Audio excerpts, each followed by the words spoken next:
Vous êtes de plus en plus nombreux à nous suivre et à participer à l'évolution de la chaîne Afrique N24, et sincèrement nous tenions à vous en remercier. Nous lisons tous vos commentaires qui enrichissent le débat et vraiment nous vous demandons de nous soutenir, en aimant les vidéos pour une large diffusion, et pour continuer à avoir une ligne éditoriale indépendante, et vous proposer de nouvelles émissions toujours de plus en plus enrichissantes. Ne restons pas passifs, soyons actifs. Merci et à bientôt. Bonjour les amis, bonjour la presse togolaise. J'ai voulu poser cette question aux Togolais. Qui pour remplacer Ferdinand Haïté? Il est comme si au Togo, quand nos héros sont dans les difficultés, c'est le moment même de les oublier. C'est le moment de faire comme si rien n'avait été fait. Et pourtant, des jeunes, des Togolais ont toujours pris sur eux de faire le travail pour les autres. Je veux parler de l'immense Ferdinand. Je ne sais pas où il se trouve, mais je voue un grand respect pour ce confrère.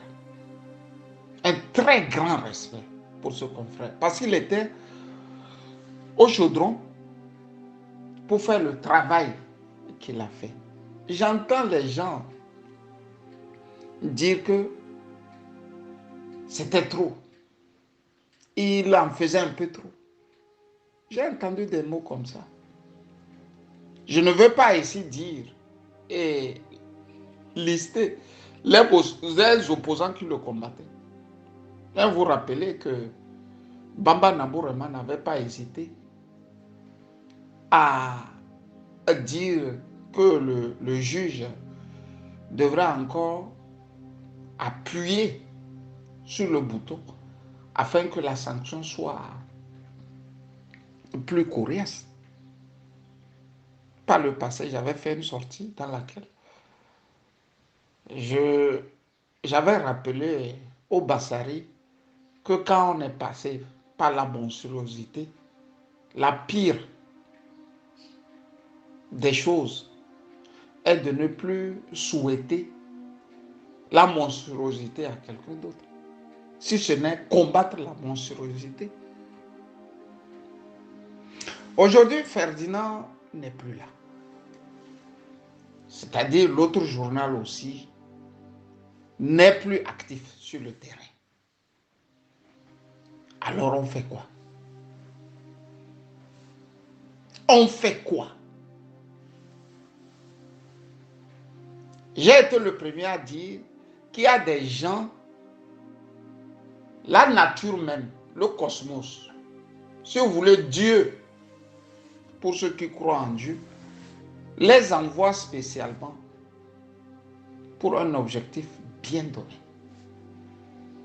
Et quand vous avez dans le pays des esprits éclairés, on essaie de protéger ce que Dieu vous a envoyé. La preuve ici est que le professeur qui a dirigé les travaux pour que la Chine ait la bombe atomique avait 28 ans. À 28 ans, c'est lui qui dirigeait le collège des professeurs chinois pour que le pays se dote de la bombe atomique. Vous voyez que très tôt, les Chinois ont compris qu'il faut entourer ce garçon-là et le protéger. Nous, on n'arrive pas à protéger nos illustres enfants. On les voit aux hégémonies, on les noie, on les insulte. Et quand ils sont partis, on se regarde. C'est le cas que nous avons actuellement. Mais ça dit, Les Togolais se satisfont du départ de Ferdinand. Pourquoi je dis qu'on se satisfait du départ de Ferdinand? Je le dis parce que si chaque jour on sortait pour en parler, la peur aurait changé de camp. Moi qui parle là, si la dictature m'a dans ses petits souliers, c'est 15 minutes pour que le peuple oublie. Et pourtant, on fait quand même ce qu'un homme normal, sensé, doit faire. Informer les autres, aider les autres à ne pas rester à l'état de nature. L'état de nature, au fait, c'est l'état enfant. À ouvrir grandement les yeux sur ce qui se fait. Avec Ferdinand, on a compris que tout l'establishment qui nous dirige était pourri, gangréné par la corruption. Avec moi qui parle, beaucoup de Togolais ont su que non. Celui-ci ou celle-ci fait ceci contre le peuple togolais.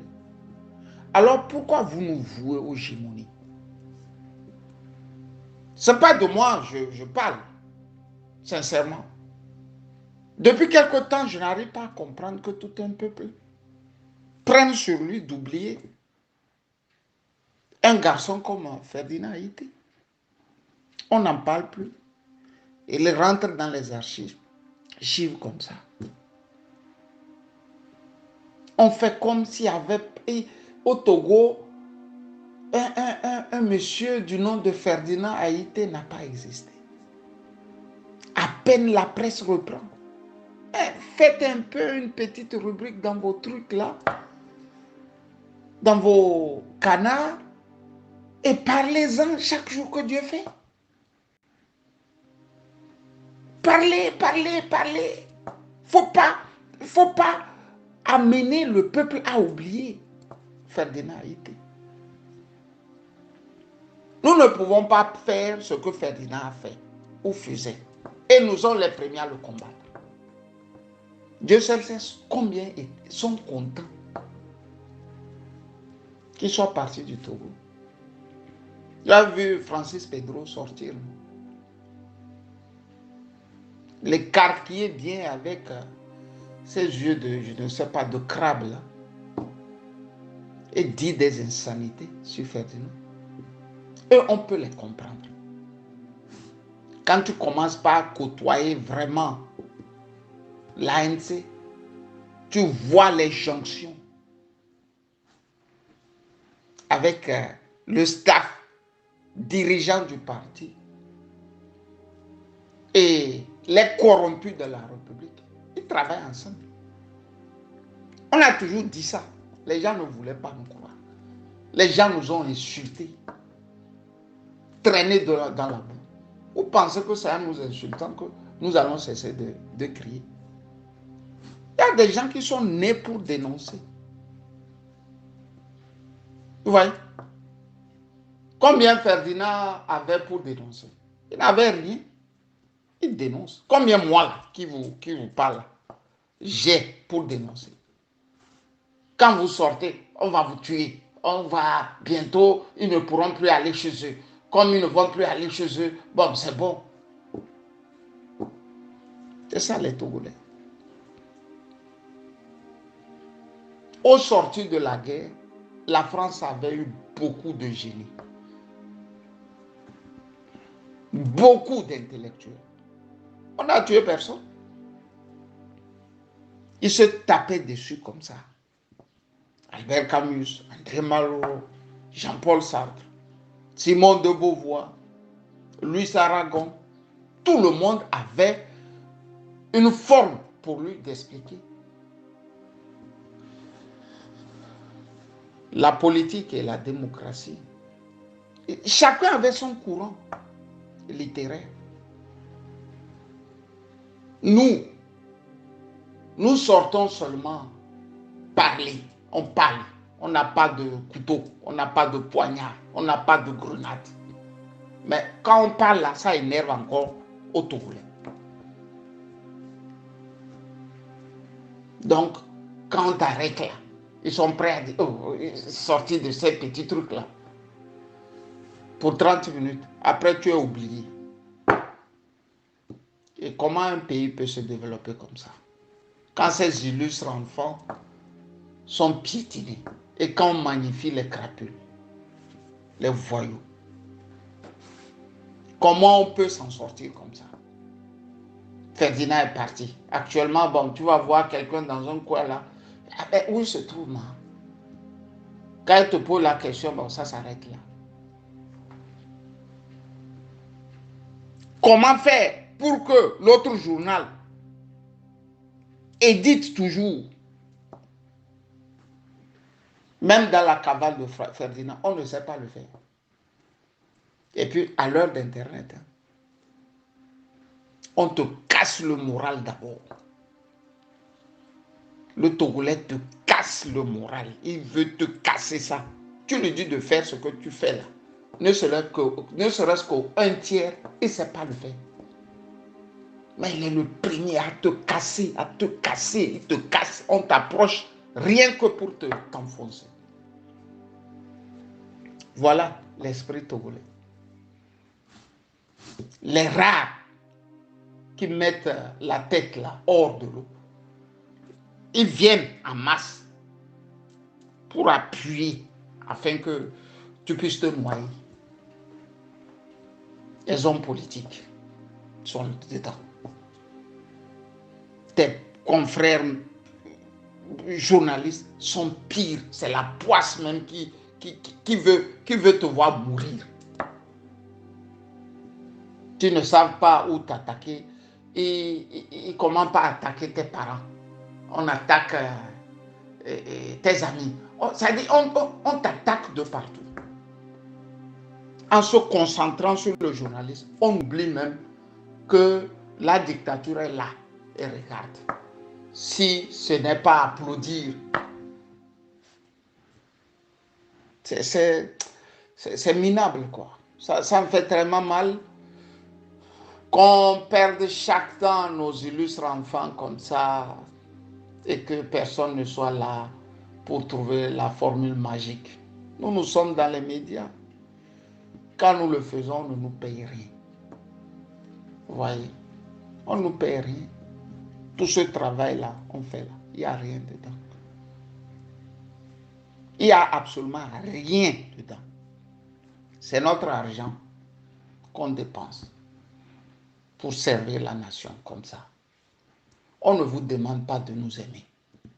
On vous demande seulement de nous laisser libres. Et vous allez remarquer, d'habitude, c'est ceux-là qui te connaissent, qui te combattent le plus. Ils te connaissent. Toi, tu ne les connais pas. Ils ont toujours un avantage sur toi. Toujours un avantage. Parce que toi, tu es connu. Mais en retour, toi, tu ne les connais pas. Ce qui veut dire que tu peux même inviter ton pire ennemi à partager un pot. Vous nous rendez tellement tristes, chers Togolais. Vous nous rendez tristes. Moi qui parle là, moi je ne sais même plus m'ouvrir à un Togolais. Tu ne sais plus qui est qui. Tu es au Togo. Je ne crois pas que je peux aller m'asseoir quelque part et partager une bière avec un Togolais.